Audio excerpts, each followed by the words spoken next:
Presentation. Sitting listening, would love to be able to respond to many of the comments and the factoids that are being before you, but what we'd rather talk about is here in regards to the House Bill 5074 is you have an opportunity now to do something probably you haven't had in the past, and that is to really to examine whether the minimum wage has any impact. Is it a positive or negative impact upon the state? And I'll say to you that we believe that before you take any action, it ought to be analyzed in its full extent. Other states have done it, and we believe that Rhode Island should do the same. And let me just go forward with a couple of items on the compelling why you'd want to be able to do this. The proposed 26% increase, and if you look at it going from $8 to $10.10 is about a 26% increase over a 2-year period, but less than that if you're talking about a December when it went into prior to it was 8, now it's going to 10.10. That's a relatively large increase. So if you look at that, but then let me explain why. There's been many studies on the impact of raising the minimum wage, the impact upon poverty, employment, and the state gross domestic product has been studied. And let me just read to you from a Maryland study. And it says there is a general consensus in the research literature at the national level that raising the minimum wage has economic consequences.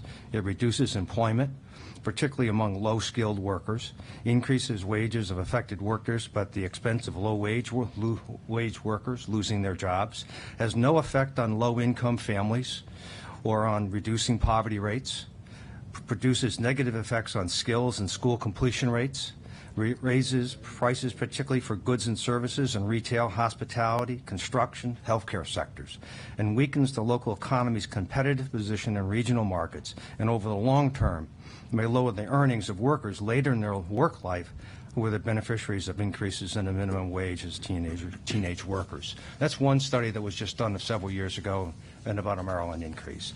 A CBO reports that also indicates that there's a net negative impact upon the economy if in fact that there is a minimum wage increase. And this is on a national study. There's another study that just came out in New York, and it says that estimates show that employment among less educated, less skilled workers between the ages of 16 and 29 years old will lose by 20 to 22%. So 20 to 22% of the employment will be lost based upon a minimum wage increase, and that is the estimate based upon a historical look at the state of New York. And there are other studies. There's probably half a dozen of them that would say all basically the same thing, that there is a negative or there is a consequence to the economy of the state. And you have the ability now to do so. You have created 3 entities over your last several years that can actually do this analysis. This is not just go hire someone, but you've actually created a Council of Economic Advisors precisely to do this sort of work. It's now in full effect. It sits ready to have you ask it to take a look at the minimum wage. You also have, in a sense, the Office of Revenue Analysis. You provide every year a product that they have that can actually do this economic analysis. It's called REMI. It's a regional economic modeling that they can do this work for you. They can actually tell what the impact to the economy might be. And then finally is that you have funded the private higher education institutions to do studies of this nature. So we believe that as opposed to all of us sitting here saying, here's what it's going to mean, we believe that it should be a forthright study. Bring someone in to take that analysis. You have the time to do so. Because, again, I can go through all of the impact. Yes, you may have had $21 million into people's wages, but you also heard from the person from Greg's, where did that come from? And so you have the money going out to one side. What about the money that's coming from? What happens, the lack of spending on their side that they have to go to profit? Does it really impact employment? I would be very hesitant if I knew that 20 to 22% of the low wage, the least amongst us, are going to lose their jobs because of this. Maybe there's something else that can be done. There are studies that also say that instead of using the minimum wage, is that you look at the earned income tax credit as a better approach to actually raise wages and income of lower income workers. So, Mr. Chairman, I think that is our position, is that we think that very strongly, based upon all the analysis and the literature review, we believe that Rhode Island should take a step back. It has the opportunity to actually do something which we would all believe is rare, is actually know what something may happen before you do it. Thank you, Mr. Chairman, and I would be willing to answer any questions. Thank you, John. I have a brief comment. I've been in this building long enough, and there's studies that say one thing, and then there's just as many studies that say something opposite.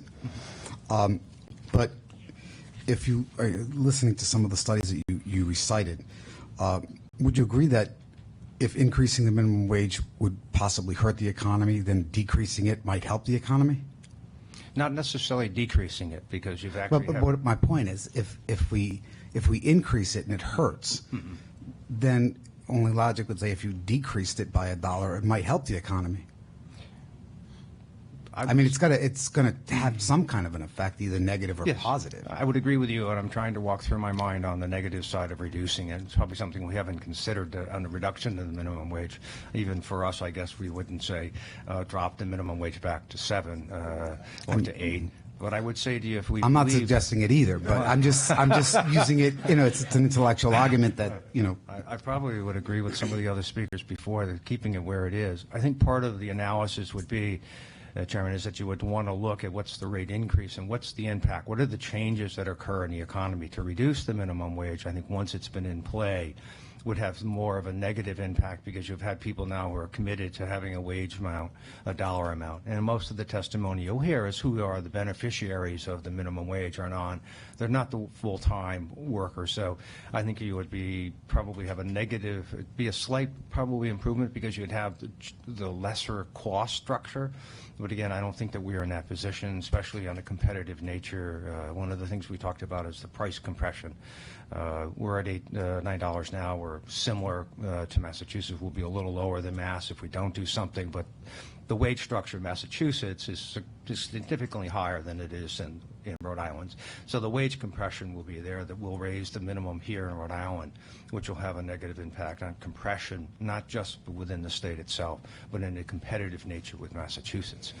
So I think that it'd be an interesting work or interesting study to look at it. I thank you. I haven't thought about lowering the rate. Well, I haven't either, but it's just, I guess the other issue is over the last 20 years, we have some numbers here in reference to how the minimum wages increased over the last 10 years, I think, or since the 1950s, I think. In reference to cost of living, I mean, the disparity between those two has kind of increased quite a bit. And I'm just wondering if you use those numbers, how it compares to with social benefits, the things that we're doing for people on social. The difficulty you'd have to look at that is that the wage, again, for whom is receiving the minimum wage. If you're receiving the minimum wage and you're at $15,000 per year on your total wage, then you are probably getting earned income tax credits, which have increased. You're getting Medicare. You're getting all of the social programs that are allowing you to offset some of the inflationary issues, because you're not paying for them anymore. There was that subtle change a number of years ago, and welfare in itself came from a cash to a provision of service. So the wage at $14,000 is never going to be able to have you become someone who can be considered to be wealthy, but all of the ancillary other social safety net programs that have been put into place, whether it's TANF, whether it's any of the other items, actually would help you in those, because you would be less than 100% of the federal poverty level. And so it's hard to do the inflationary comparison. It's one of the things that you would want to do in the study is to say, for instance, for Rhode Island, what has been the inflationary growth cost of doing business within the state versus what the minimum wage is, and to see where it is. I'm not sure I'm comfortable with the national studies. I'm not sure they equate fully with Rhode Island. I guess the point is it's an interesting study that if you increase the minimum wage to a point where you could eliminate 50, 60% of some of the social programs that we have in reference to housing and food and so on. It's just an interesting argument. It is one of the items, Tom, Chairman, that they actually looked at was the poverty, and they found that there was no discernible change in the poverty. The people were still collecting and still using all of the services, because you never could increase it. You would have to go almost 4 or 5 times. You'd have to go to $40,000 or $50,000 to make it the value. And the minimum wage at $40,000 or $50,000, I think we would be out of business by then. Thank you, John. Are there any questions from the committee? Representative Giarrusso. Thank you, Mr. Vice Chairman. Mr. Simmons, you really, I think you came with your guns loaded today. There was really some compelling arguments there. But, going with the premise that, men lie, women lie, but numbers don't lie, right? If you look at the teenage unemployment or the youth unemployment that you referenced, why do you think that is? When that goes up, when minimum wages go up? I mean, is it just because The employer has to make a choice about where they put their funding. I think you heard from the restaurant side in particular. If I have X amount of revenue coming in and I have to pay a person another 15 or 12% more on my wage for them on the minimum wage, even if it's 8 or 9 people at Greg's, you're still going to have your price, you're going to have your costs go up. So what are your choices as the employer? It's to raise the rate. It's to do what? To work longer, but drop the hours because I now have only so much labor I can put in. And what they have found is that people will make a choice. The employers will reduce staff. And they reduce staff of the least qualified, least trained of the workers. And that's what they found out in New York, is that that's why the 20% loss of workers was the fact that that's where they went to. Because I have a dollar amount coming in, I now have a small more cost. How do I amend to that cost? What do? Is I drop my labor or I drop my capital. I can't do that. I go back to labor.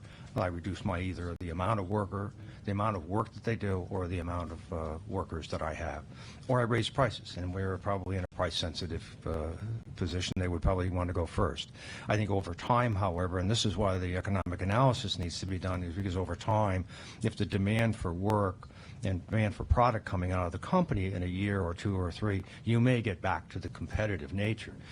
But our hope is that if we have so much demand for workers and jobs, the natural minimum wage in Rhode Island will go up because we have a higher demand. One of the issues that we have is because we have a high unemployment rate, much higher than Mass and elsewhere. And it's very interesting, just for a tidbit of fact, Rhode Island has only replaced about 57% of the jobs that it lost pre-recession. Massachusetts has done 187%. So we have plenty of capacity in our workforce that an arbitrary change of the minimum wage would have an impact on people, and I think you would drop it down. You would get someone else to come in for lesser or work harder. And another point I wanted to make, it was actually spawned by something that Mr. Bacon said about how some companies are forced to automate, and then it has unintended consequences of cutting workforce. So, and nothing comes to mind more than when I go to Stop and Shop and I see automatic, self-checkout. Drives me absolutely crazy. But I'm wondering if that's one of the reasons, because of wages going up and they're just trying to do whatever they can.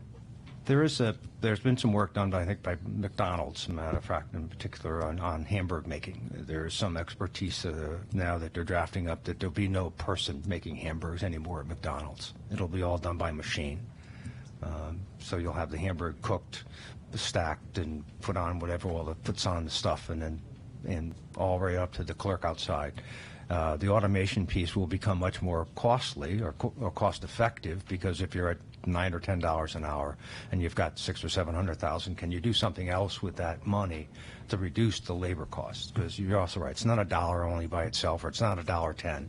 If you have to pay, the Social Security on it, you have to pay all the other items off of that. So it's it's probably $1.20 or something like that for that one person. So you take that instead of paying someone. Do you mechanize? And I think that's what's going to occur much more to get rid of the low-wage, low-skill jobs.